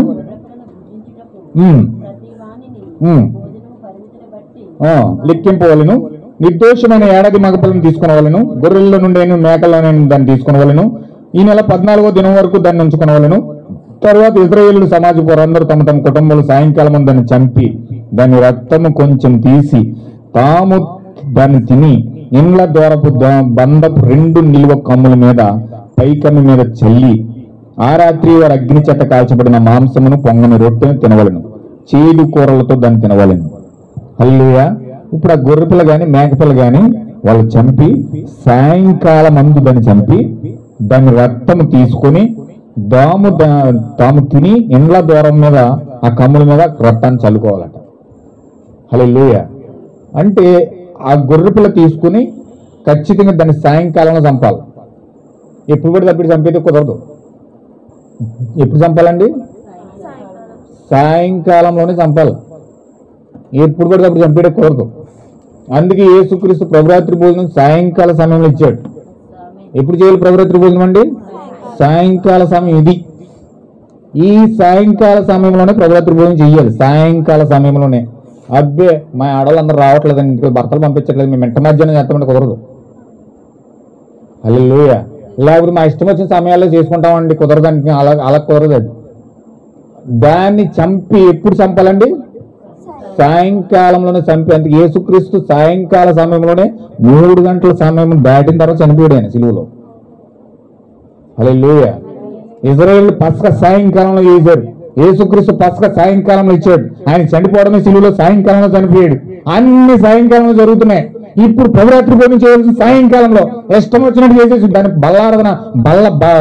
బల్లారాధన చేసేసి వాళ్ళు ఇష్టం వచ్చిన సమయంలో 12 గంటలకో 1 గంటకో 11 గంటలకో 2 గంటలకో 3 గంటలకు వాళ్ళు ఇష్టం వచ్చిన సమయంలో తీసుకుంటున్నారు. టైం లేదు, పద్ధతి లేదు. వాళ్ళ ఇష్టం. వాళ్ళు పెట్టుకున్న సిద్ధాంతాలు, వాళ్ళు పెట్టుకున్న టయాలయ్యి, వాళ్ళ సంఘం యొక్క సిద్ధాంతాలయ్యి. కానీ రూల్స్ ఏంటంటే వారు చేయవలసింది ఏంటంటే బైబిల్ ప్రకారం సాయంకాలంలో చెయ్యాలి. హల్లెలూయా. దాన్ని సాయంకాలంలో చంపి దాన్ని రక్తాన్ని తీసుకుని దూరబంధాలకి రాయాలట. దేవుడు ఏమన్నాడు తెలుసండి? చూడండి ఒకసారి. యోహాను సువార్త 10వ అధ్యాయం మొదటి నుంచి చదవండి. గొర్రెలు దొడ్డిలో ద్వారమున ప్రవేశింపగా వేరొక మార్గం ఎక్కువాడు దొంగయు దోచుకునేవాడు ఉన్నాడు. ద్వారమున ప్రవేశించేవాడు గొర్రెలు కాపరి. అతనికి ద్వారపాలకుడు తలుపు తీను. గొర్రెలు అతని స్వరం వినును. అతడు తన సొంత గొర్రె పేరు పెట్టి పిలిచి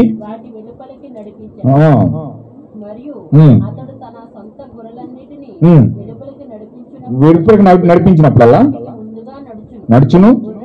గొర్రెలు అతని స్వరం ఎరుగును గనుక అవి అతను వెంబడించును. అన్యుల స్వరం అవి ఎరుగవు గనుక అన్యులు ఎంత మాత్రం వెంబడింపక వాని యొద్ద పారిపోవునని మీతో నిశ్చయంగా చెప్తున్నాను వారితో అనెను. ఈ సాదృశ్యం యేసు వారితో చెప్పిన గాని ఆయన తమతో చెప్పిన సంగతులు ఎట్టువో వారు గ్రహించుకోలేదు. అర్థం కాలేదు వాళ్ళకి. కాబట్టి యేసు వారితో మరలా ఇట్లని, గొర్రెలు పోవు ద్వారము నేనే. హల్లెలూయా. ఇప్పుడు ద్వారం ఎవరండి? యేసుక్రీస్తు ద్వారమై ఉన్నాడు. ఇప్పుడు ఆ ద్వారము మీద రక్తం ఉండాలి. యేసుక్రీస్తు నీలో ఉంటే, వాక్యము నీలో ఉంటే, పరిశుద్ధాత్మ నీలో ఉంటే ఆ పరిశుద్ధాత్మ మీద నీకు ముద్ర కావాలి. ఆ పరిశుద్ధాత్మ మీద నీకు రక్తం ఉండాలి. హల్లెలూయా. ఆ రక్తం లేకపోతే తీర్పు సింహాసనం అయిపోతుంది. ద్వారం మీద రక్తం లేకపోతే తీర్పు సింహాసనం మారిపోతుంది. హల్లెలూయా. చూడండి, మనం ఇక్కడికి వచ్చేద్దాం, నిర్గమకాండానికి వచ్చేద్దాం. కొంచెం స్పీడ్గా చదవండి.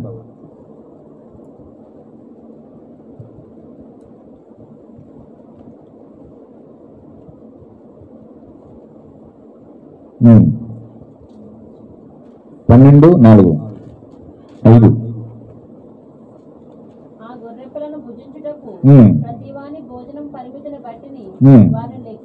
లెక్కింపవలెను.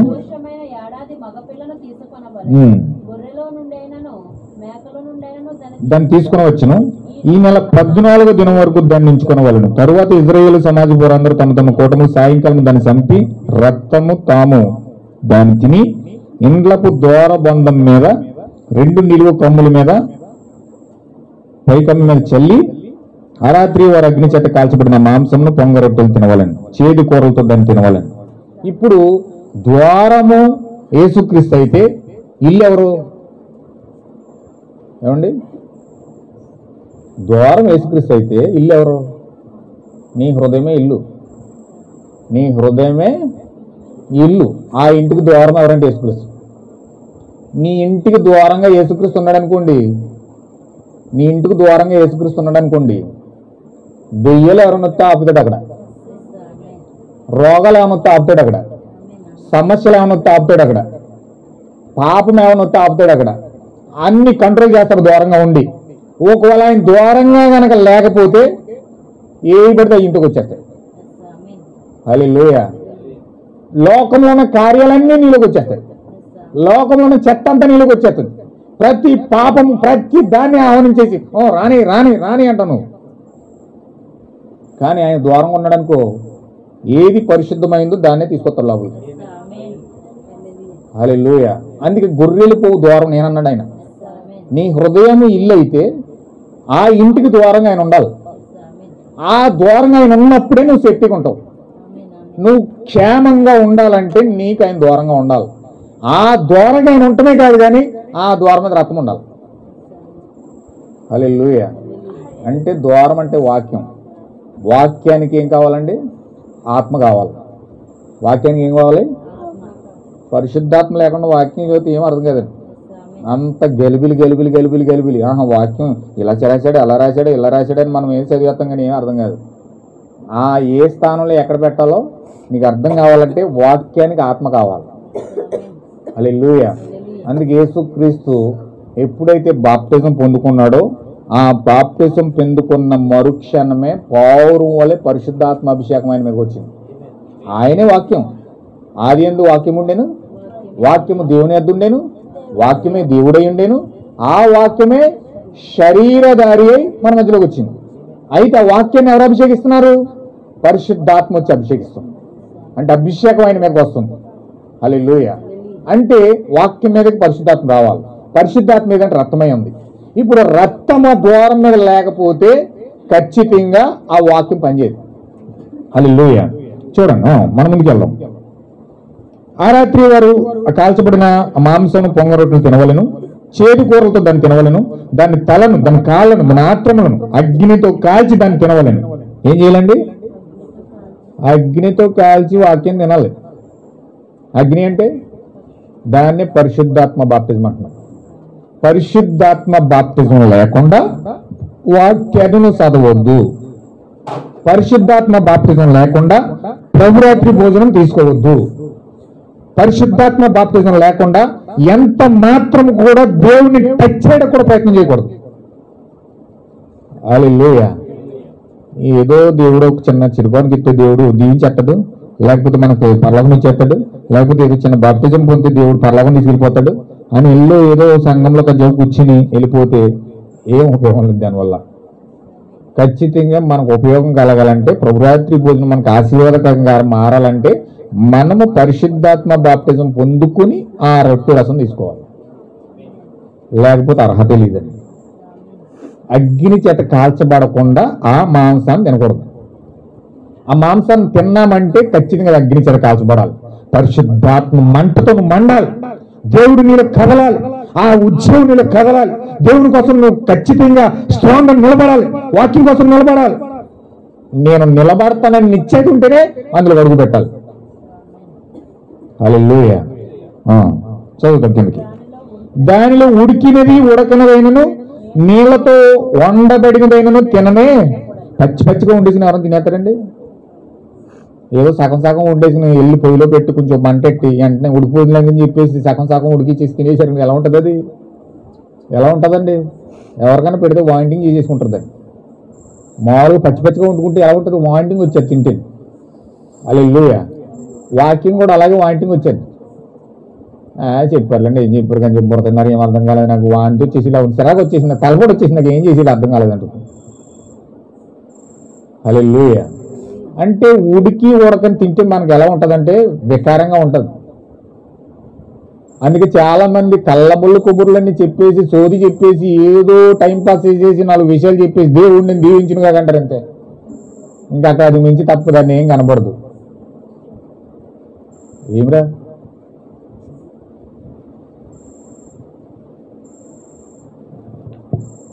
హల్లెలూయా, వింటున్నారా?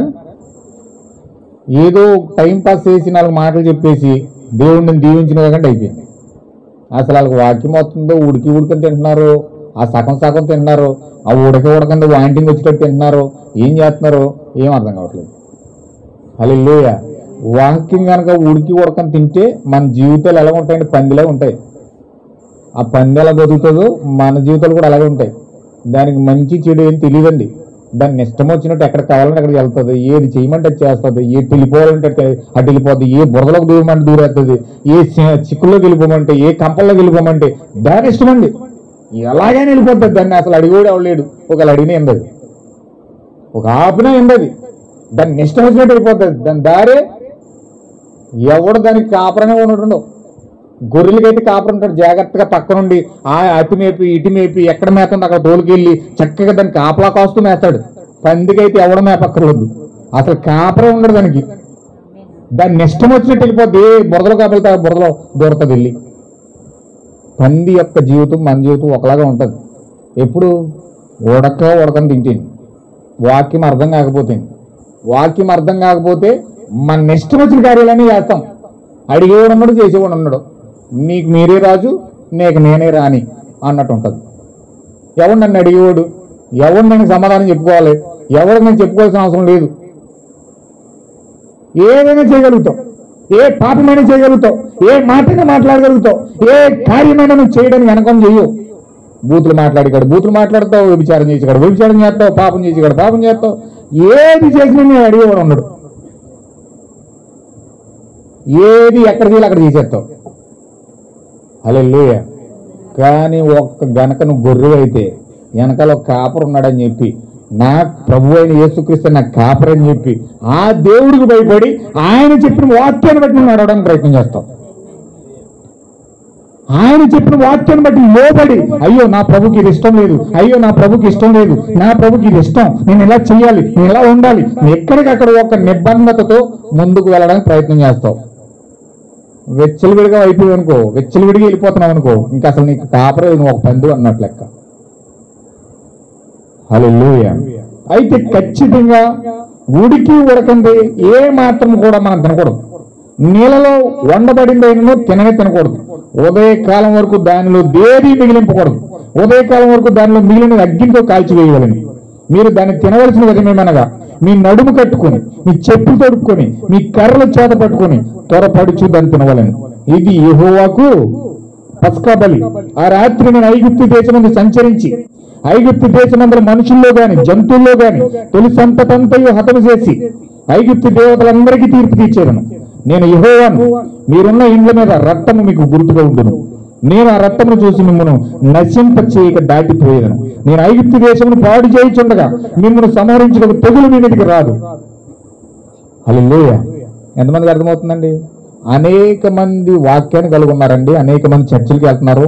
ఎవరు ఎన్నుకున్న విధానంలో ఆ విధంగా చర్చిలకు వెళ్ళిపోతున్నారు, కానీ వారి యొక్క హృదయాల మీద రక్తం లేదు. మీరు ఒక విషయం గమనించాలి. ఇక్కడ వివరిస్తే చాలా టైం పడుతుంది, నేను కట్ చేసేస్తున్నాను. దేవుని చిత్తమైతే మరో మార్గం నేను తీసుకుంటాను. ఇప్పుడు ఖచ్చితంగా వాక్యము వాళ్ళ హృదయాల్లో ఉంది. చాలా మంది ఆ చివరి నుంచి చివరికి అప్పచెప్పమంటే అప్పచెప్పారండి. వాక్యం ఉంది, సంఘాల్లోకి వెళ్తున్నారు, అనేక మంది పాస్టర్ల యొక్క ప్రసంగాలు వింటున్నారు, టీవీల్లో సభలకు వెళ్తున్నారు, మీటింగ్స్కి వెళ్తున్నారు, అన్ని కార్యాలు చేస్తున్నారు. కానీ అన్ని కార్యాలు వాక్యం ఎంతో ఉంది, వాళ్ళని ప్రేమించాలి. ఆ వాక్యాన్ని బట్టి వాళ్ళకి ఎంతో వాక్యం తెలుసు, వాళ్ళు ఎంతో దీవించబడతా ఉన్నారు ఆ వాక్యాన్ని బట్టి. అయితే ఆ వాక్యం మీద రక్తం లేదు. ఆ వాక్యం మీద రక్తం కావాలంటే మోషే వచ్చి ఆ గొర్రె పిల్లనిచ్చి ఆ గొర్రె పిల్ల యొక్క రక్తమును కోసి ఆ రక్తం దూరబంధం మీద రాయమని చెప్పాలి. అది చెప్పే వరకు, ఆ యొక్క మోషే వచ్చే వరకు వీళ్ళకి ఎంత వాక్యం ఉన్నా ఆ రక్తం అనేది లేదు. హల్లెలూయా. అయితే ఈ చివరి కాలంలో దేవుడు ఒక ప్రవర్తన పంపించి ఆ మోషే ఒక ప్రవర్తన పంపించి విలియం మ్యారియం బ్రనహం అనే ఒక వ్యక్తిని పంపించి ఆ యొక్క యేసుక్రీస్తు యొక్క రక్తాన్ని దేవుని యొక్క ప్రజలకి, అబ్రహాం యొక్క నిజమైన రాజ సంతానానికి దేవుడు వర్తమాన రూపంలో, వాక్యం రూపంలో దేవుడు రక్తాన్ని సరఫరా చేస్తా ఉన్నాడు. హల్లెలూయా. ఇప్పుడు ఆ రక్తము నీ ఉన్న వాక్యం మీద రాస్తే, ఆ రక్తము నీ హృదయంలోకి వస్తే, ఆ రక్తము నీ జీవితంలోకి వస్తే, ఆ మరణ దూతలో నుంచి పూర్తిగా నీకు నీవుగా విడిపించబడి, ఆ మరణ దూత నుంచి తప్పించబడి సురక్షితంగా ఆ 7వ గుర్రాన్ని వెంబడిస్తూ, ఆ తెల్లని గుర్రాన్ని వెంబడిస్తూ, ఆ పవిత్రమైన పరిశుద్ధమైన ఆ కిరీటాన్ని పొందుకొని నీవు ప్రభు యొక్క సన్నిధిలో నిలబడగలుగుతావు. హల్లెలూయా. అందుకే దేవుడు ఏం చేస్తున్నాడు? నీకు శరీరాన్ని ఇస్తున్నాడు, రక్తాన్ని ఇస్తున్నాడు. సాయంకాల సమయంలో దాన్ని వధించి, ఎప్పుడైతే సాయంకాల సమయంలో ఆ సన్సెట్ మౌంటైన్ పైన ఆ బలిష్ఠుడైన దూతగా క్రీస్తు 2వ రాకడగా ఆయన ఎప్పుడైతే ప్రత్యక్షమయ్యాడు, ఎప్పుడైతే క్రీస్తు భూమికి వచ్చాడు, ఎప్పుడైతే బ్రహ్మం యొక్క హృదయంలోకి ఆ క్రీస్తు బలిష్ఠుడైన దూతగా వచ్చాడు, ప్రజలకు రక్తం సరఫరా అవుతుంది 7 ముద్రల ద్వారా. 7వ ముద్ర ద్వారా దేవుని యొక్క ప్రజలకు రక్తము సరఫరా అవుతున్నాం. హల్లెలూయా.